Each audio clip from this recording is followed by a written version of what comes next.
Hey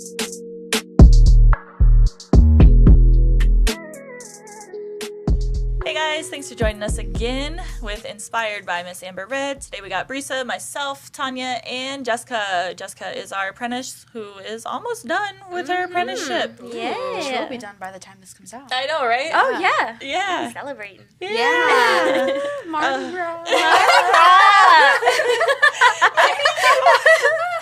That's We an like to inside bully joke. Jess. Yeah. So we wanted to chat about a hot topic right now in the industry. Ooh, this could get a little crazy. So most of you, actually, I know everybody out there has seen the drama that has been up and on these permanent makeup boards. It started on a massive. These guys, I'm like everyone except for Yeah, us, apparently, right? yeah. Okay, well, that's not important anyway. It'll be good to have your feedback. So, okay, on these learning boards, they are asking people, which I'm not mad at it. We'll say that. So they're asking people to say their opinions on training courses. So we are in a, what do they call We it? have lots of What's a opinions. spoke? What do you guys call it? You youngins? What do you call it? What? A woke world, right? A woke Okay. So they're calling it out, and they're calling trainers out by name, and they are Fashion them What, and stuff. like artists, like, yes. oh my god, like beginner artists, or like all No, sorts of, like, trainers. So for the first time ever in my 9 years, they are on these boards. So so this is what happened. So I get tagged in all these things, of course, you guys. So I got tagged, and the first post was discussing poor quality trainings. And they were going in and telling people who the names, the Like big names in tagging the people? tagging the Oh, yes. trainers. By tagging name? the Oh, my trainers God. by the That's name, crazy. one after another. And this certain post probably had Was it the same trainer being posted? multiple and a couple more than a couple times Yeah. posted. So on blast, right? Like, and I do kind of feel bad, but like maybe it'll make them get their shit together. So I do Yeah. see both. The good and the bad. But I do think people should be able to have their opinion if the training was shit, right? Okay. On the flip side of that, like 2 days later, another post comes out. So that bad one had like 1,500 plus comments under it. And on Facebook, you guys, we know Facebook isn't like the most in thing, but on Facebook, this was happening. 900 plus something shares. And this was when I last looked, a week ago. So I'm sure it's like double that by now. So anyways, a couple days later, they brought out a post saying the good quality trainings. So thankfully, we were on that list. So you guys, that is very scary as a studio owner because I've been training, now for 8 years or so. I don't even know, lost count. But so as I keep seeing, because I'm tagged into this post, so as I keep seeing the comments come in, I'm like, oh shit, oh shit, oh shit. Even if you haven't done anything wrong, you're just like, am I going to end up on that list? Or am I going to end up, and I didn't know there was going to be a couple days later, the next list coming out. Yeah. So then I did get a name tag on the second list that I did not know was a second list at this point. like, oh, So I'm shit. laying in bed, I'm like, oh, our name's on the list. And so then I go and I look, and now there's a second post saying quality training. So people were tagging what they thought was quality training. So it ended up on that list. So that's good. And hopefully this doesn't jinx anything. Nobody go out and be an asshole. Don't go just put us on there just to be spiteful. Let's say that, So then that's what it led into. People were like, now there's a third post. And I'm not following these. I keep getting notifications. So then there's this third post, and somebody else put it on another board and was like, hey, instead of bashing these trainers, maybe now let's say good quality trainings. Let's list, so similar to the second post, but this was done by somebody else. Let's talk about the good quality trainings, and it's okay to voice your opinion. However, no bashing. We don't want to say, it's nothing personal. Just keep it specific to that individual's training. What was bad about the training, rather than they're a shit person, they took my money, they're not giving me a refund, being more that way. More so, let's educate the newcomers and let's talk to them about what quality training looks like, right? Okay. So I know a lot of people, I'm going to be done talking in a second, let you guys take over. But I know a lot of people talk trash about 2-day trainings. I do think that they have their place. Now hear me out. This is a two-sided street here, because if as a studio owner, as a trainer, you get individuals, and Sasha knows, she's sitting over there on the floor, but Sasha knows, we get artists that message us and that say they're advanced. As I'm scanning that message, I've been doing this so long, I can tell they're not advanced. There's questions that you're asking me that you should have gotten in basic training. So, but then they get mad at you for calling them out and telling them that this is an advanced training. So what I'm trying to say is, long story short, it is just as much, and this is probably going to get some backlash, just as much the artist's responsibility as it is the trainer's responsibility to make sure, one, that is the right fit class, like, for you, right? Also, the trainer's responsibility to make sure that class that you're signing up for is a good fit for you. Like, it goes both ways. Because we have artists, like I said, all day long that are like, I'm advanced, I know that. And you ask them one simple needle question and they can't answer to you what a diameter of the needle. Like, they don't know what that is. Or they don't, like, what machine do you use? Oh, I can't remember the name. I'll have to tell you when I get to the studio tomorrow. That is not okay. You should know exactly what you're using. Now, if I feel like if trainers would just ask those simple questions rather than just doing a money grab and taking everybody that signs up for a course, that probably would solve a lot of the problems. Now, I was going to say 2-day trainings have their place. I think 2 days trainings have their place in a sense that if that artist is rightfully vetted to take that training course, because the way ours are set up, a true 2-day advanced course, you're coming in, you should already have your basics covered.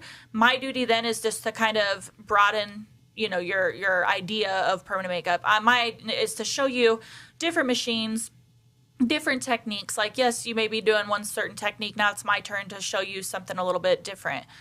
It should be hands-on tattooing. So in my 2-day hands-on trainings, this is not I'm not trying to hey, sign up for training, but just so you get an idea of what they look like, the 2-day training course, you come in and you should just be able to just tattoo.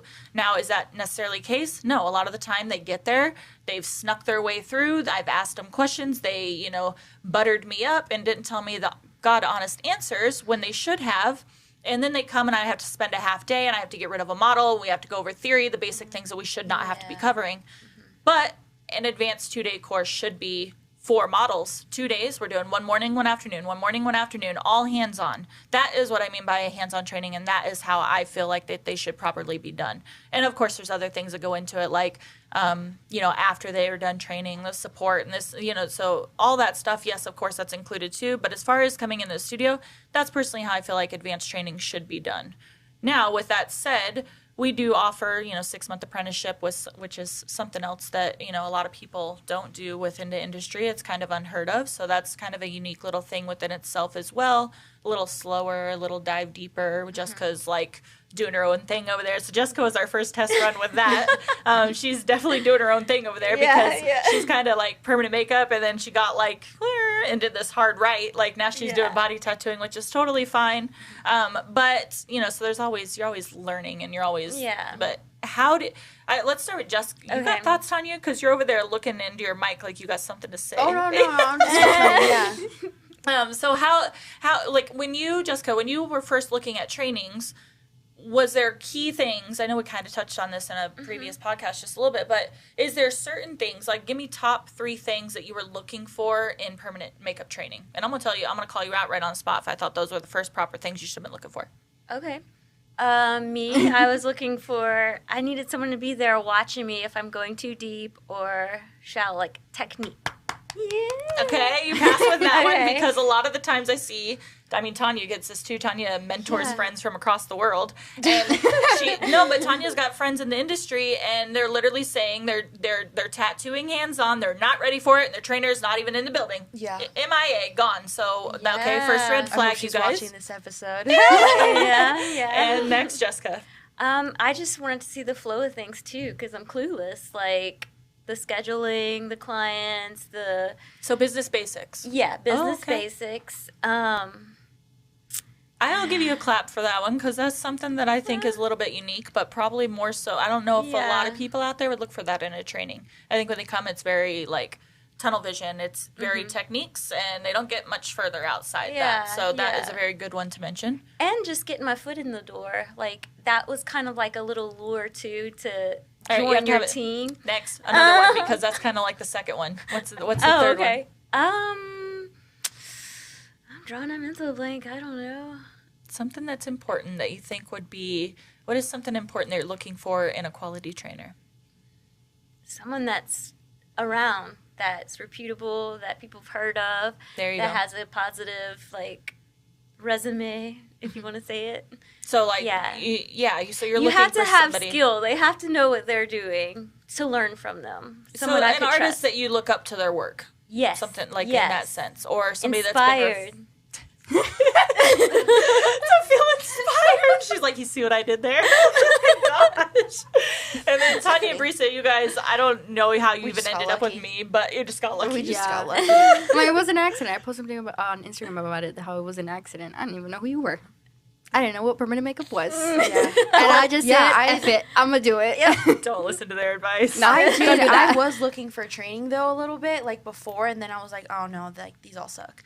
But I was, like, looking online, and I'm like, their pictures are bad. Like, I mean, and I'm a graphics, like, web because person, you looked at multiple locations. Because she came to me asking questions about, have you heard of this person? Have you heard of that person? This is how they do this. So Tanya came to me with good questions. But yeah, I looked at their website and like their graphics look from like 1990, and I'm like immediately no. You're like a beauty person, like you're like, and your website looks like crap. No, I'm like your pictures, I don't like. So I just saw a lot of things I didn't like. So I'm like, yeah, like I don't think I want to do this. And then I just just fell in your lap. But I don't know, we got lucky because.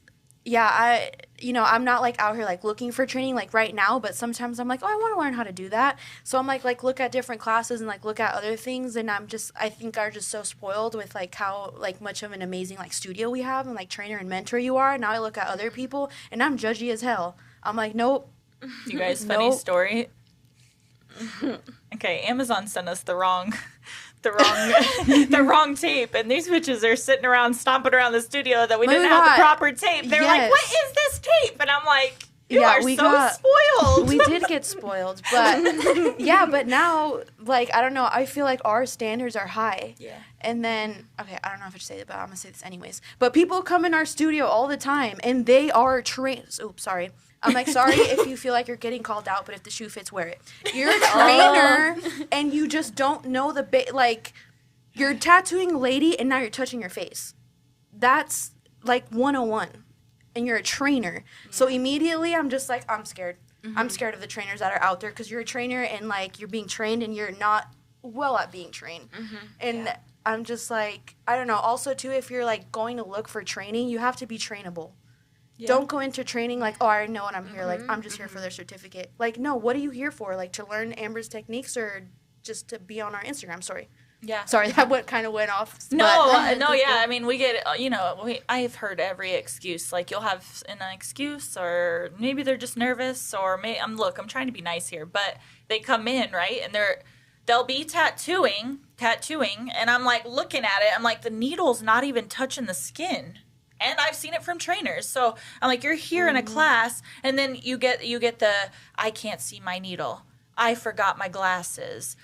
The light's not bright enough.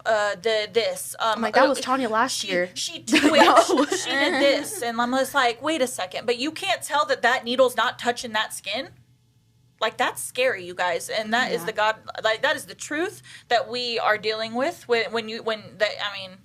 look, if you're going to sign up to be a trainer, like, you got to make sure.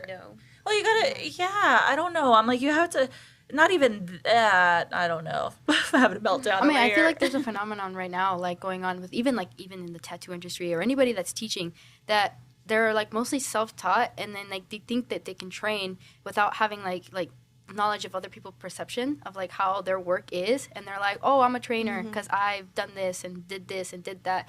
But, like, you have to know your stuff. Like, they don't go into the basics. They don't go into, like, the nitty-gritty of, like, what's this needle for, what's this for, what's that for. They just, like, oh, I just tattooed a bunch of people, and, like, now I'm going to train you. Yeah, I wish there was, like, something, like a test or something where, like, you can become a trainer, because any of us could be like, oh, yeah, like, I helped. SPCP's got a test. Do they? Train the trainer. Yes, they do. They have a class. They have a certification. So exam. So SPCP trainers are, like... I mean, what are we saying here? Well, no, and here's my thing. It's like you can take, here's the problem with that. You can take, okay, hear me out, because this is probably, because there's just so many, like, self-proclaimed trainers, like. And SPCP, like, they're trying to keep that standard, right? They're doing a good job. Here is the thing with that. You can have somebody that has the knowledge but can't do it. So if they're passing a test, Mm-hmm. but I mean, unless they're going to do a tattoo test, I don't know how you would get that to work. But you can pass a test because you've been in the industry 20 years and then feel like you can be a trainer. But you can also have somebody in the industry 2 years that is tattooing circles around that person that's been in the industry for 20 years, and they're not, not saying any organizations or anything. This is just my opinion, but it's like. And then they're not able or allowed to be a trainer. You're telling me an artist that's been in the industry, that was me. I was in the industry 2 years killing eyeliner, doing, what I was told was better eyeliner than 90% of the people out there, but also being told on the flip side of that, but you can't train. Well, why can't you train if you're doing better than everybody else and your healed results are there for the proof? Yeah. So it's hard. It's like I think you can't that's what we were talking about the other day too, like me, like I know a lot of the information, but I'm like sometimes my hands don't like do it. But I could tell, like like you said, like sometimes my friends or whatever, I'm like, oh yeah, your pressure's off, or like this and that. Like I feel like I can pinpoint, but I feel like skill level wise, like I just need a little bit more. Yeah. But I know what you mean, like because I'm like I could tell you a lot of information, but sometimes that doesn't translate exactly. Right, like trying to explain. Yeah, no, I get that. And then Brisa, Tanya just had her first shadow day. I know, and she keeps calling me trainer, and I'm like, I'm not a trainer. So she had a shadow day. So basically what that means is the artist was just interested. She didn't know even if she wanted to be in the permanent makeup industry or not. So she came in and just hung out with Tanya for the day and, got that insight into the studio. So that was a really cool opportunity. But Brisa's been doing, she'd done like an actual hands-on course. So when you move, I think you actually said something about that. Like you're like, I don't know if I want the responsibility of somebody else tattooing that person's face, like because that's a lot of responsibility. At least not yet. I'm like, yeah, no. I'm like, because you have to watch them. Anxiety, you even blink and they do something wrong. Yeah. Well, I'm like even I blink or something, and I'm like, oh no, that's good. Yeah. So I'm like, I just don't want to, or at least not yet. I don't want that responsibility. I'm like, you could watch me all day long. I can like mentor you and like tell you things and everything, but like I don't know if I'm ready to have somebody come in like my room, my studio, and then just like, here's a machine, like, Well, and how I have to touch on this real quick because this is something that drives me crazy. Like how you're saying your friend, like she's trying to tattoo something brand new and there's nobody even around. That is the scariest freaking thing in the end. And does that person not give a shit about their name? Because and if that paying girl for her apprenticeship, so it's not like she's just chilling. Like she's actively paying for an apprenticeship. So she's paying for an apprenticeship. The trainer's nowhere around, and she just leaves. And that trainer's not worried that she's gonna stab somebody in the freaking eyeball. Like that's scary. And it happens all the time. I see it. How do you, sometimes, I mean, not to bash on larger classes, but like we keep, ours, if they're hands-on, to 4 max. So it's like, so we can literally set up two beds, have 2 people tattooing at once with 2 I have somebody there helping me and then I'm watching. So that way we have 2 sets of eyes on 2 people tattooing. And on the flip side of that, I see larger classes where there's 8 students, 8 beds, 1 trainer watching everything. Like, how do you know that that person's not going to mess somebody up? And if they're doing that, they didn't properly vet those people, and then those people that's where that trash talk comes from shitty-ass trainings, though. You're in a 2-day course, and then your trainer was in the room, but then wasn't watching.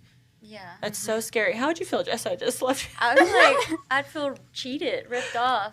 Because it's like... Would you be able to get through the procedure? Heck no! We don't even want to see what would happen. Ain't no telling. Oh, shoot. No. That makes... I can see why people talk crap, too, because I'm like, I'm paying thousands of dollars and you're not... Because my learning style, I need you there. I need you grabbing my hand. I need you watching me. Like, exactly. It's just... Yeah, that's just me. I'm like, no, don't leave me alone. How much did you want to kill me today? Not getting that wing eyeliner. No, it's just like frustrating. It's just like tiny. Like that's the things. Like I know what I'm supposed to be doing, but sometimes my hands just don't do it. But I know what I'm supposed to be doing. Today, Tanya had a wing eyeliner, and she was just trying to get that tip just perfect. Yeah, just and the she tip. kept saying, "All right, Amber," and I'm just standing there. Just the tip. I'm like, I'm just here. I'm gonna watch you till you get it. Like I'm not getting it because that's her struggle. Yeah. And no offense. There's nothing you're going to do that's going to be that jacked up that we're not going to be able to fix, to tweak. But in my mind, I'm like, oh my God, this is so wrong. It's like, this is so bad. And it wasn't, you guys. It wasn't. But you need that, like, I mean, you probably, would you, and I guess this is a good question, because would you have stopped if I wasn't there, or would you have kept trying? I would have tried, but then at one point I would have been like... That's as much as I can get it. Because I was trying. Like, I was getting in. I'm like, okay. And that's the thing. Like, I didn't even want you to, like, do it for me. I just wanted you to, like, watch me. Just just to make sure I was doing the right thing. I was like, okay, Hold you your know, hand. because I'm like, I know, because I thought I did what I thought I was supposed to do, and then it was a little hooky, and I'm like, all right, Yeah. we need the big guns in here. That's so funny. Any other last minute thoughts on training that you want to shout out? Anybody? Brisa? You've seen it all. From... I've left the room because I was scared. I was like, it gives me anxiety. It gives me a lot of What, anxiety. like people other trainers doing, or the other trainers people doing stuff? Like trainers training with us? Is that? Yes. Yeah. Like when they come in and then, you know, they say they're a trainer and then you see them do the work and you're like, okay. Like, that's really scary. Like, how are you, like, you know. If they just came in and were like, we don't know anything. Yeah. And I think, is it pride? Maybe they don't want to say that? Like, or they feel like that they. Yeah. Because but, like, we're here to help. It's like a safe. I feel like a lot of people, they're like, oh, I've been in the industry for 10 years. But it's okay to have things that you're not really good at and you want to improve. Just say so. Just say it. That's how you improve the most. It's like calling out your failures. Like, literally. Just say it. Like, hey, I'm not good at this. I'm here to train for this. And this is where I struggle. If you say that you're good and then, like, we can't help you because we don't know what your struggles are, you're not going to learn anything and you're going to be at the same spot as you were before and you just wasted a bunch of money. Yeah. Mm-hmm. And I think a lot of people, like, they come in and they're super nervous. They're just super nervous. It's like they're not in their own space. They're not, you know, using, and I tell them, you know, bring everything that's going to make you comfortable. Don't forget your glasses. Like, you need your special machine. Bring that machine. We'll work with whatever you have. It's no problem at all. And, like, I think, you know, recently I've said something I think I probably should, I don't know, you know, you live and you learn. But I finally said, look, I am just an artist just like you. Mm-hmm. I don't look at me any other way because I think that they just feel a type of way. They come in, you know, and not all the time, but, like, they come in and they're just nervous right off the bat and their little hands shaking. And I'm like, look, if you're at home, is your hand going to be shaking? Probably not. Like, get the fuck out of your head. And tattoo. Like, I'm literally just here. I always say, if I'm quiet and I'm not saying anything, you have nothing to worry about. If I am talking, then listen. And, oh, my God, don't over-talk me. Like, if I'm trying to show you or help you, like, make something or just tweak something that's a little bit better, I can see your needles floating, I can see your pressure's going in and out, or your stretch isn't right, or, like, just pause, collect yourself. And I've had to tell people, you know, because they get upset sometimes that you keep calling things out left and right, but it's like, look, you're here for 2 days. Yeah. I got 2 days to, like, whip you into shape and get you to be an amazing tattooer, or you're going to go tell people that I didn't teach you shit. Exactly. So, and that ain't coming back on me. And so I make sure and I'm telling them everything. So, like, you know, worst case scenario, you walk out, you collect yourself and you come back in. Like, no big deal. Like, but I think people just get in their heads too much, trainer or not. Like, it's just like, you're here to tattoo. We're friends. At this point, we're friends. Like, I'm here to help you. I'm just an artist like you are. You may teach me something when you're here, right? Like, I may pick up something from you. So, like, it's just that exchange of information. And it's like, especially, like, not to keep going back to trainers, but with the trainers, it's like, they do sometimes come in and, like, oh, I know how to do this or I know how to do that. Then I don't know what you're doing here. Like, you know, like, when you're a trainer and you feel like you can't learn anything else, you might as well quit, give up. Yeah. Like, that's when you're going to screw up something. Isn't it? So. I mean, sometimes the training is just bad, but I feel like to also, like, what am I even trying to say here? Like, you have to be trainable to get good training. Mm-hmm. Yeah. Like I said, sometimes you just don't get good training, but you have to be trainable because, I mean, just experiences from us in the studio, like, we try to tell somebody something, like, oh, well, I do it this way. So it's like, okay, well, maybe that's why it's not working out. And I feel like even, like, because like, even if a training is bad, it's like you still are going to learn something from that training. Mm-hmm. Like, I don't want this to be a bash on, like, this training or this person or what trainer. Not to do. Yeah, you learn either what not to do, or you see somebody do something a different way, or, you know, like, she did that way, that didn't work. How do I adjust it? How do I tweak it to more, you know, there's always something. You can say that training was bad, but it's what you do with that training afterwards. Mm-hmm. We all know that if you go do a 2-day training, you're not going to go back home and just be able to do it. Like, you're going to have to practice. Mm-hmm. How many times have I told people, like, to do that line on that eyeliner, you're going to have to go practice for 6 months. Mm-hmm. I've had, in 9 years, I've had maybe like 5 people that have been able to nail and get that eyeliner design in. Maybe I'm a shitty trainer, but it's like, no, it takes a certain skill. Practice. You have to have a certain, if you cannot draw a straight line on paper, you can't draw, you expect to draw a straight line on an eye that's rolling around underneath your stretch, like, good luck. Like, so there's certain things that takes that artist dedication, like going back home and fighting through those struggles too. So, like, whether you want to say the training was bad or not, it also does come back on you after training and what you're going to do with the tools that you did learn. Exactly. So I wonder if they sign up for the 2-day training too, like the inexperienced ones, because it's like a quick thing. They think, all right, I'm going to be good now. maybe, but I mean, and we it's make like- it super clear that that's not the case. Yeah. So I don't know. That is never the Because that it's is never the case. definitely, like, you can learn so much, but you have to practice. And you can learn so much information you can't retain it all. That's the Exactly. thing. Yeah. People want to come learn Yeah. brows, eyeliner, lips all in 2 days. It's like you cannot no do way. that. Like you focus on Yeah. one area and then move on to the next. Like always get good at one area and then go to the next area. Anyways. All right, guys. That is our massive rant on training. Thank you for joining us. Hopefully that wasn't too harsh, but hopefully you guys also learned a few things to look for. And yeah, join us on the next episode. And don't forget to... Like, comment, share, subscribe. Bye,